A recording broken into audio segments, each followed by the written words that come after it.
Man with the baby face, the founder and president of the Serbian Unity Party, has been a criminal since he was 14.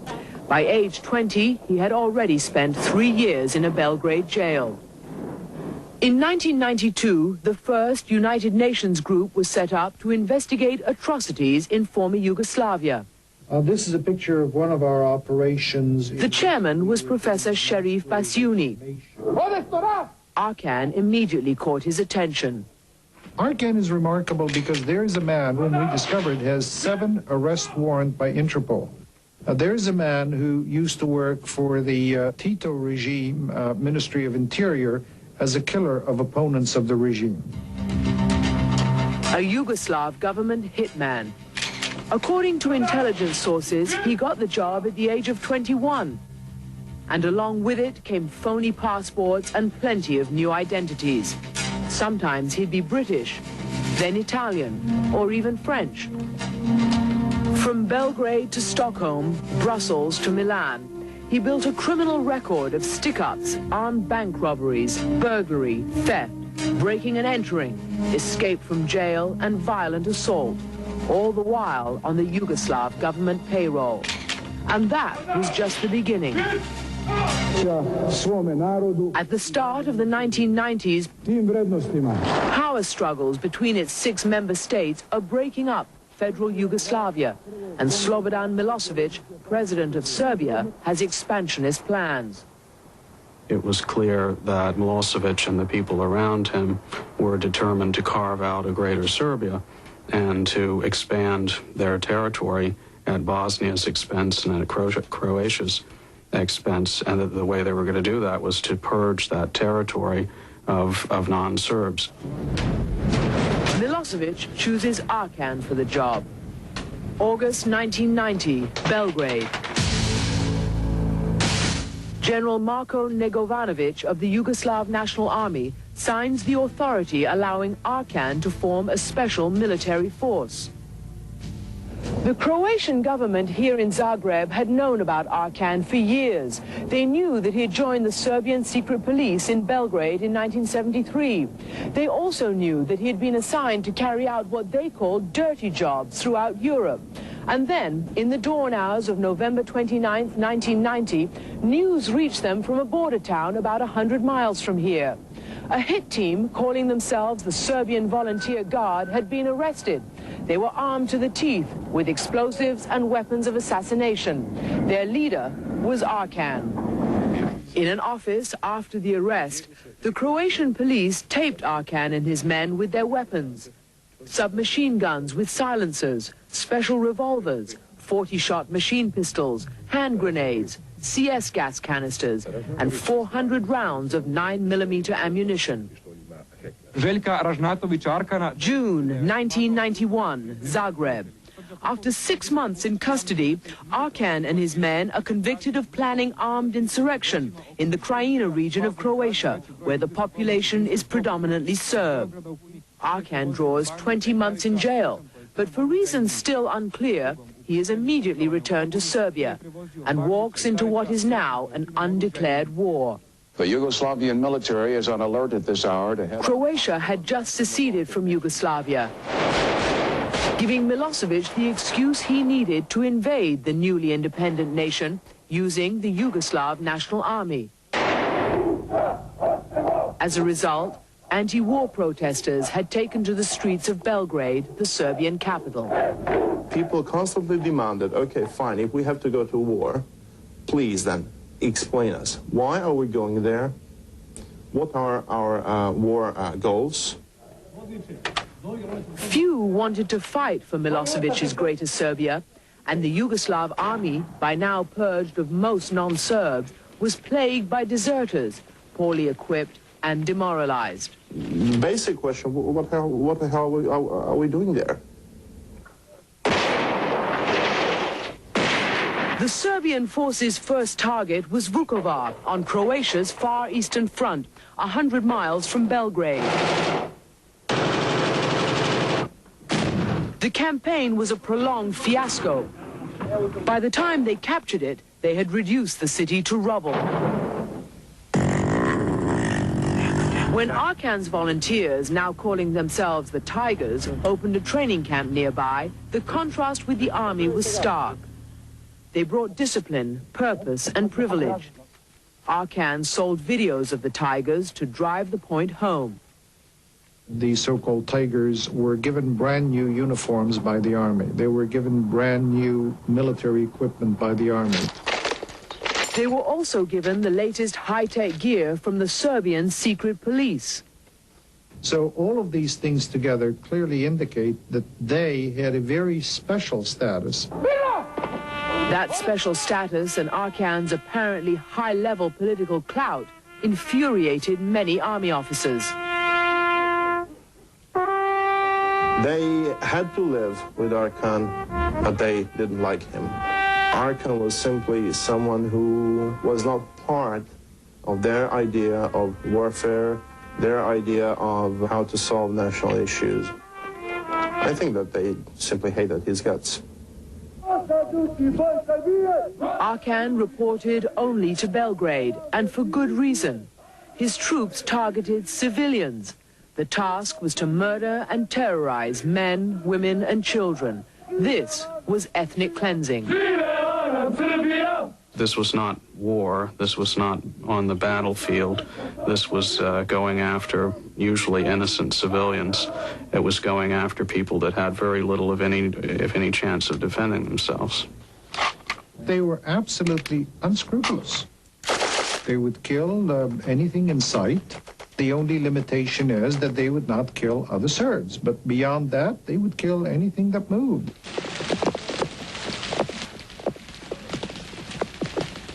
How many died at the hands of Arkan's men? There are no precise figures. And no indictment can quantify the terror that Arkan generated as an act of policy. Ethnic cleansing also made Arkan very rich.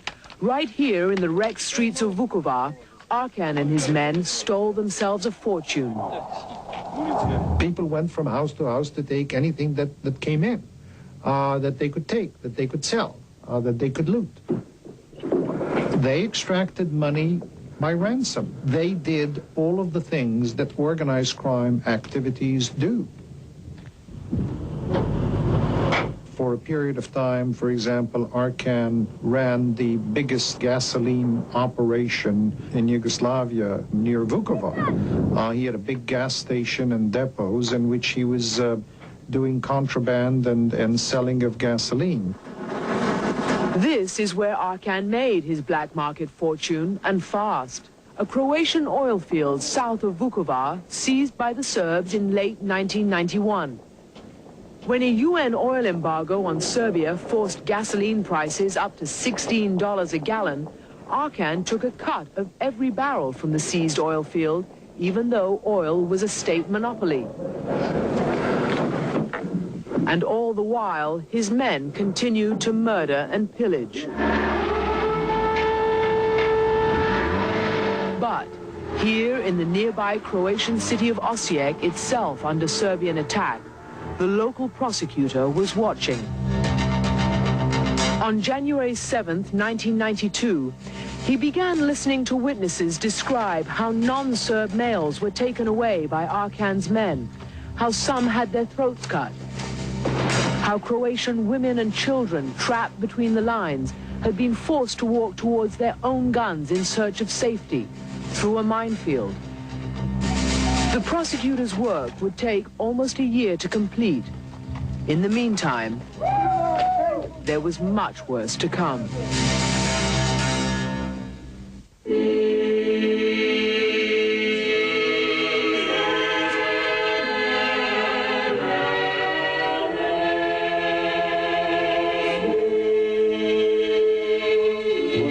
I believe in God, and of course I respect anyone who is from the Orthodox Church. I can show you that I believe in God. You can see, he's from Jerusalem. 5 years ago this April, Arkan brought ethnic cleansing to Bosnia. In Bijeljina, he was given a picture of an old woman whose eyes were gouged and who was was left in the middle of the street so that people would walk by and see this old woman with the eyes gouged out. Again, in Bielina was another instance of a soldier left out in public to be seen. These are intended to produce a terror-inspiring effect. For hundreds of years, the Bosnian city of Bielina had been home to Muslims and Christians alike. They had lived side by side, they had intermarried. And then, on the Muslim feast of Bayram, at the beginning of April 1992, Arkan and his men moved into Bosnia. Within 2 weeks, 20,000 Muslims had either fled, been transported to camps, or simply slaughtered.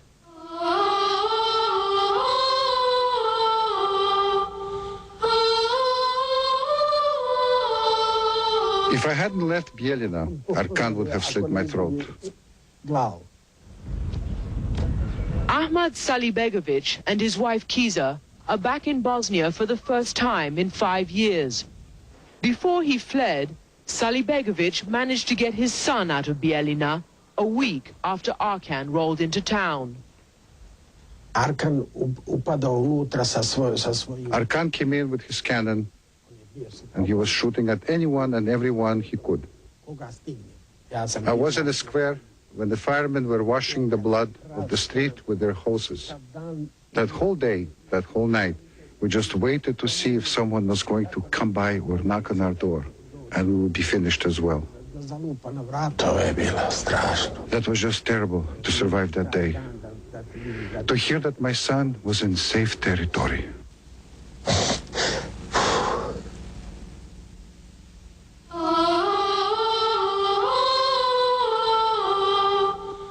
In Bosnia, much more than in Croatia, Arkan and his unit, they were pretty terrifying tool, I must say.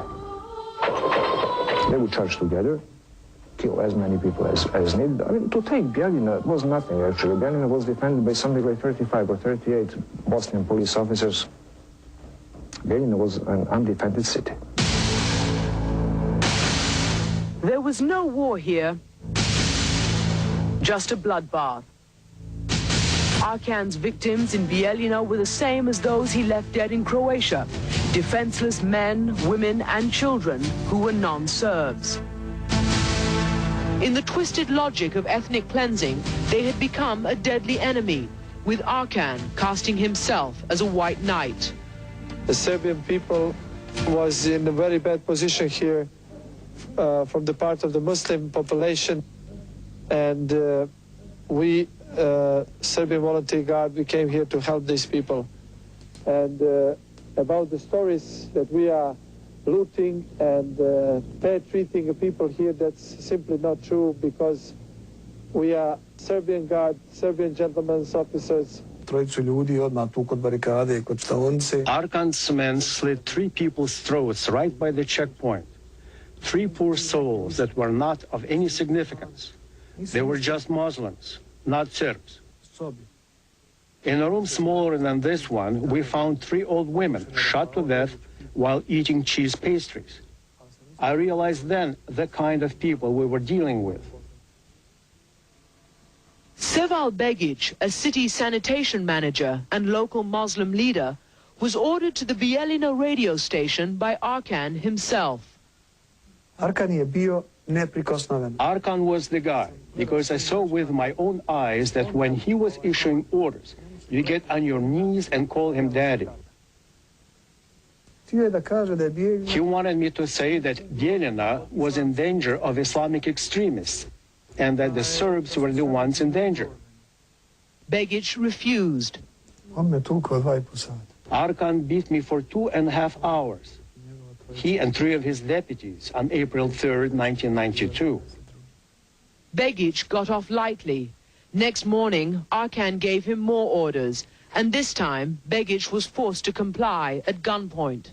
They ordered me to organize a detail for collecting dead bodies throughout Bielina. And then we started to collect the dead Muslim bodies on the streets. We did that until dark. Once the first truckloads of corpses were off the streets, Arkan was ready to accept the gratitude of his Bosnian Serb sponsors and spin a soothing tale in English for the TV cameras. We can guarantee to the Muslim population that they can live normally with us. 2 days later, with house-to-house cleansing of Muslims continuing and the death toll rising, Arkan came up with yet another storyline for the watching world. Those extra Muslims are as wild dogs. This is war, us against the wild dogs, which only want to kill the people around here. That's what I want to say for your television. Arkan's ethnic cleansing of Bijeljina was extremely significant. It was a successful first step in Serbian President Milosevic's plans to create a greater Serbia. It set a pattern of murder and brutality that was immediately applied across eastern Bosnia, generating a devastating list of war crimes. And as it all played out, neither Europe nor the United States was willing to intervene. We have accounts and reports that deal with civilians being slaughtered, being killed. This is a clear violation of the Geneva Conventions and the rules and customs of war. You do not forcefully remove population. You do not incarcerate civilian population. You do not torture people. All of these are war crimes, and all of these occurred in Bijeljina as well as in many other areas. Bijeljina was just the beginning. For Arkan, the larger bloodbath in eastern Bosnia in the spring and summer of 1992 was a personal triumph. A madness of murder, looting and torture from which Arkan emerged a Serbian hero, while the outside world sat and watched. October 1992, the court in Osijek, Croatia, which had begun hearing evidence of Arkan's atrocities in January, orders his arrest. At Croatia's request, another Interpol warrant is issued, the 7th against Arkan. He pays no attention. He is too busy running for national office from the Serbian province of Kosovo.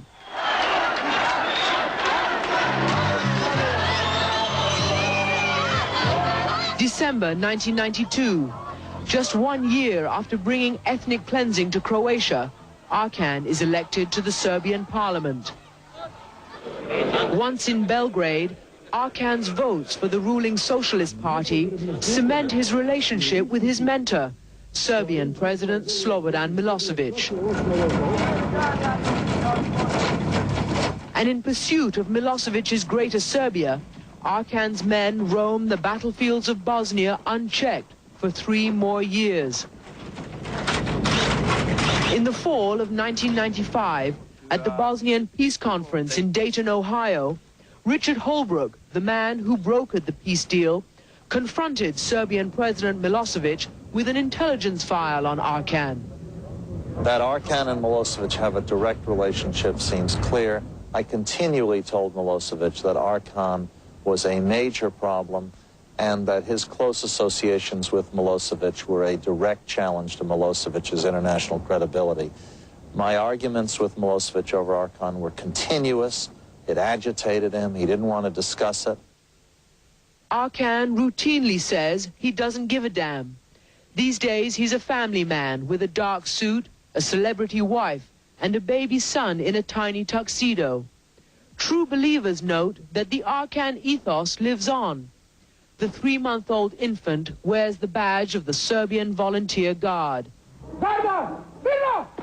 And so do these adults, Arkan's tigers, still armed, still ready, parading only last year on the 5th anniversary of the fall of Vukovar. It makes me angry, but it's happening in Serbia, not in Bosnia, so it's out of the reach of the NATO forces, and Arkan has not been indicted. I do not understand why, but Arkan has not been indicted. Another phone. Here in Belgrade, where Arkan now operates a string of businesses, promotes his folk-singing wife, and travels everywhere with a corps of bodyguards, his name still evokes fear. Many feel he simply represents the worst of Serbia. Others are afraid of his brutality. And only the foolish ask out loud why Arkan has not been indicted by the War Crimes Tribunal. Outside Yugoslavia, however, the question persists, and Arkan, Come on, don't be shy.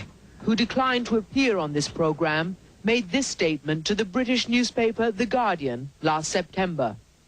I've been investigated by the prosecutor's office of the International War Crimes Tribunal in The Hague. The result is that I've not been indicted for any war crime, nor, as I understand it, is it the intention of the prosecutor that I should be so indicted. This is perhaps the best indication of the lack of evidence against me in this regard. Arkan is misinformed. A full 9 months earlier, the War Crimes Tribunal sent this letter to the Croatian authorities, detailing its plans to investigate the 1991 slaughter of non-Serbs in Vukovar. It states, In particular, we will be focusing on the activities and crimes perpetrated by the paramilitary group now calling themselves the Serbian Volunteer Guard, and commonly referred to as Arkan's Tigers. As of last week, the tribunal's investigation was still incomplete.